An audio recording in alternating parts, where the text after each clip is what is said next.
¿Seguiría entonces el lema de hechos y no palabras? Absolutamente, porque yo creo que es un lema no solamente, yo he tomado, porque también es importante mencionar, hay personas que han mencionado que yo me voy a, algunos enemigos políticos, que me he colgado de un nombre político.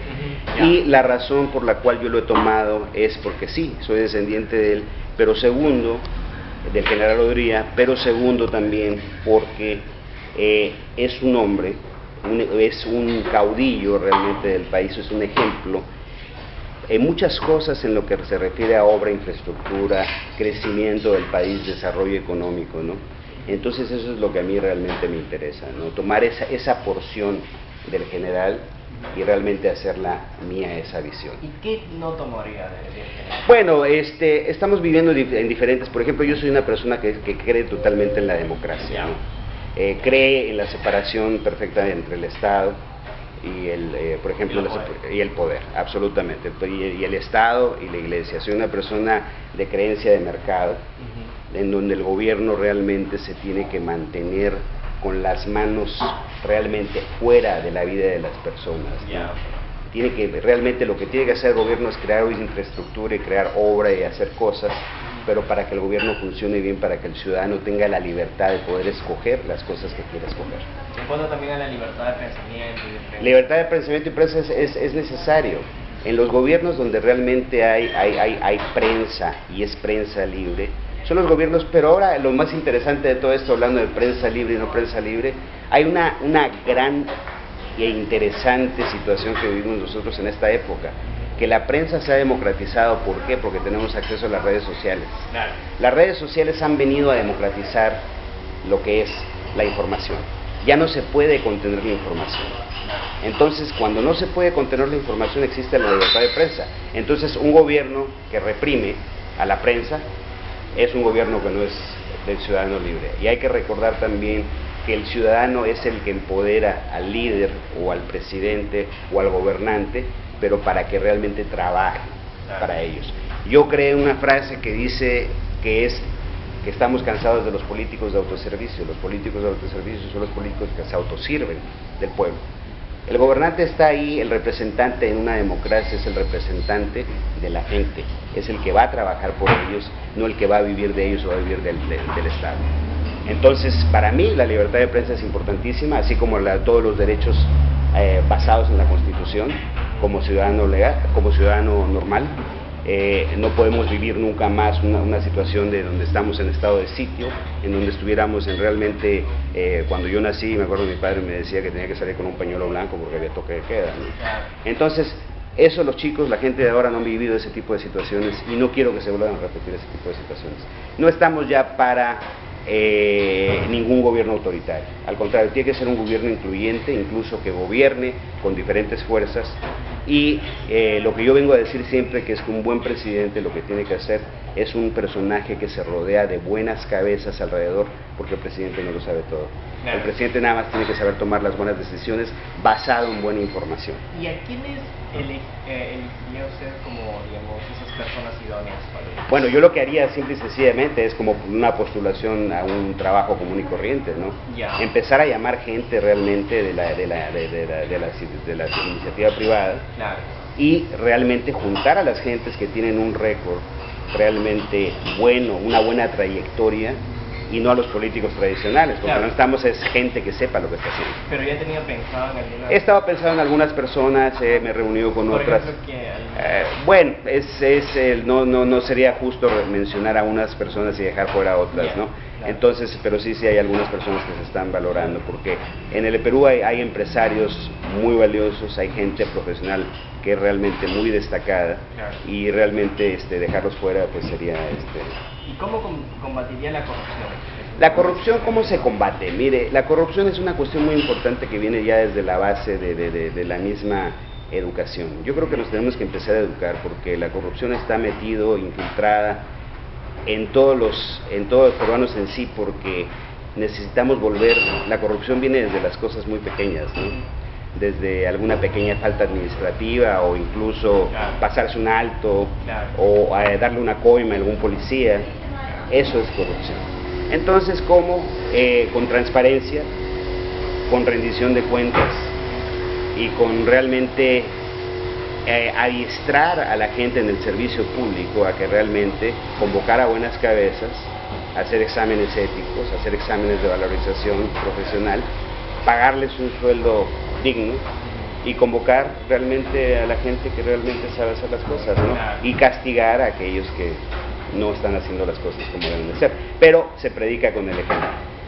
Eso es lo más importante. En una administración, como yo vengo de la administración privada, lo que tenemos que hacer es transparentar las cosas y tener, para que un país funcione bien, un gobierno ordenado, una administración pública sana y limpia, y empezar a eliminar personajes que están ahí por cuestiones de combate. ¿Eso haría en caso de que, si digamos, usted se enterara de que alguna persona del gobierno cayera en... Por supuesto, porque hasta un personaje mínimo en un gobierno, un administrador de medio nivel, o algún representante público de medio nivel, el que realmente tiene que dar la cara al pueblo peruano sería yo, ¿no? Claro.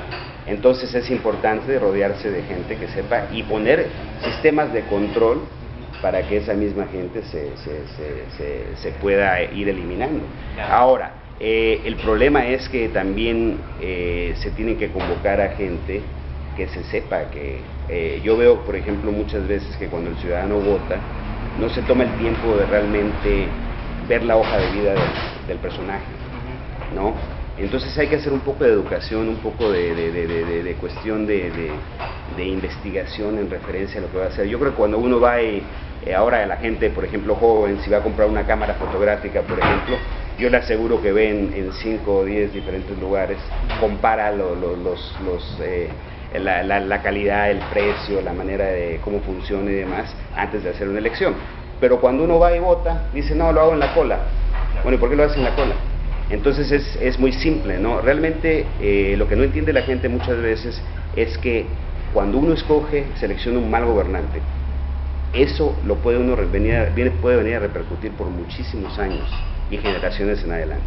Ahora, estamos atravesando realmente una crisis más que nada económica. Todavía al momento no tenemos una crisis económica, pero estamos teniendo una crisis política por la cuestión de tanto escándalo y tanta mala administración.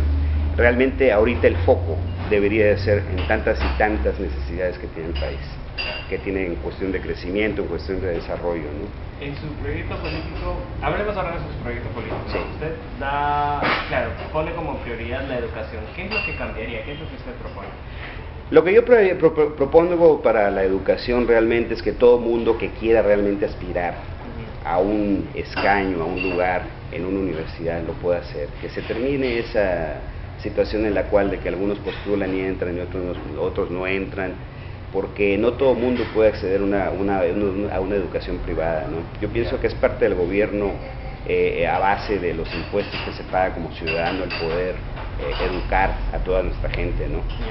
Yo quiero una tasa, mi aspiración es una tasa de analfabetismo que sea 0. Yo no quiero, como otros países más pequeños lo han logrado, yo quiero que el Perú también lo logre. Pero hay una distinción entre la, digamos, educación superior y la educación primaria, básica. Claro. No, incluso la educación superior.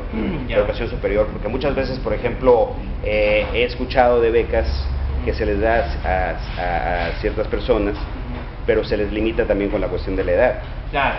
Y lo de la limitación de la edad realmente es como, por ejemplo, es como la situación que vivimos con la ley Pulpín, que se creó una ley que para cierto grupo del sector de la población, y realmente es risible, porque cuando se gobierna y se hacen leyes para todas las personas. Entonces las oportunidades deben ser iguales para una persona de 18 años o para una persona de 99, ¿no? Hay que democratizar eso.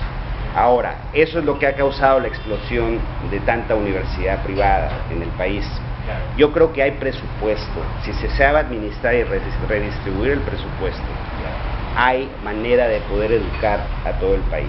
En el caso, digamos, de la educación pública, ¿usted mejoraría? Por supuesto que mejoraría, pero eso ya es cuestión de subir el presupuesto de la educación. ¿A cuánto subiría el presupuesto? Bueno, yo diría, por ejemplo, estamos ahorita en 3.5%, por lo menos hay que triplicar ese presupuesto. O sea, un 9%. A un 9%, 10%, ¿por qué no? Un país educado, un país preparado es un país próspero. Claro. Los países escandinavos, países europeos, Incluso, bueno, Estados Unidos tiene algunos problemas también, pero la tasa de educación es pues bastante mucho más alta que acá. Pero hay países en los que realmente la tasa de analfabetismo y la educación superior es muy importante. Y en cuanto a la investigación, ¿qué haría usted? Investigación y desarrollo por parte en el sentido de la... Muy importante, porque lo que hay que traer, por ejemplo, y esto es una cosa de que no se habla, hay gente peruana trabajando en el exterior, investigadores, doctores, científicos, técnicos, gente de primer nivel. Yo una vez, lo voy a comentar, asistí a uno de los mejores hospitales en Estados Unidos, reconocido universalmente, y cuando conocí al jefe de gastroenterología, era un peruano, y yo no lo sabía, y era un peruano. Entonces la capacidad, el capital humano existe. Entonces lo que se tendría que hacer es realmente hacer asociaciones. Perdón, sí. Ya.